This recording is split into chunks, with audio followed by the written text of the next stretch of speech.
আসসালামু আলাইকুম রহমতুল্লাহি ওয়া বারাকাতুহু। নিশ্চয়ই সকল বন্ধুরা ভালো আছেন, সুস্থ আছেন। তো প্রিয় বন্ধুরা, এই মুহূর্তে আমার হাতে যে ফোনটি দেখতেছেন, এই ফোনটির মডেল হচ্ছে স্যামসাং A30।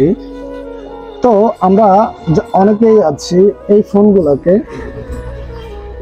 নর্মালি রিসেট করার পর, আমরা সেটিংয়ে রিসেট করার পর আমরা ম্যানুয়াল ভাবে যদি এখন পর্যন্ত আসি, তার ক্ষেত্রে কোনোভাবেই আমরা এই ফোনটিকে এখান থেকে চালু করতে পারি না।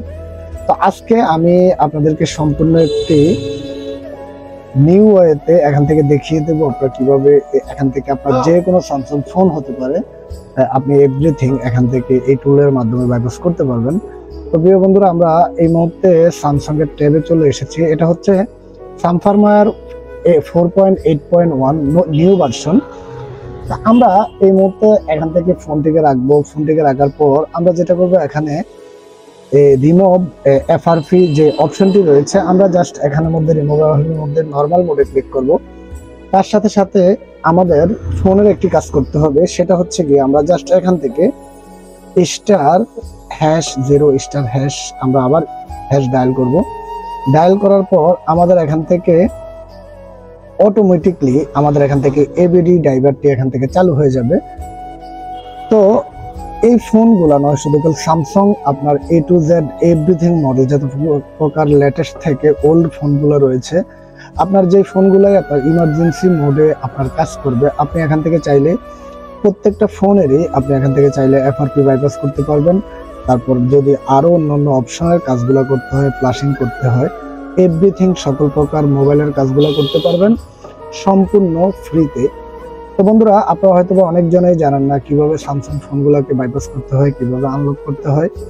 তো আমি আপনাদেরকে বলবো, অবশ্যই ভিডিওটি ফার্স্ট থেকে লাস্ট পর্যন্ত অবশ্যই দেখবেন।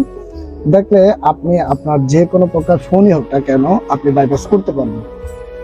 আমাদের ওই টুলটাতে একটু প্রবলেম হয়েছিল, তা আমরা এই মুহূর্তে অক্টোপাস দিয়ে করব। তো আপনারা দেখতেছেন এখান থেকে আমাদের এখান থেকে অলওয়েজ ড্রাইভার মোডটা চলে এসেছে। জাস্ট আমরা এখান থেকে অ্যালাউ করব। অ্যালাউ করার পর আমি আপনাদেরকে যদি কম্পিউটারের মধ্যে দেখাই, এখান থেকে দেখবেন আবার অ্যালাউ চাচ্ছে, আমি আবারও অ্যালাউ দিয়ে দিচ্ছি।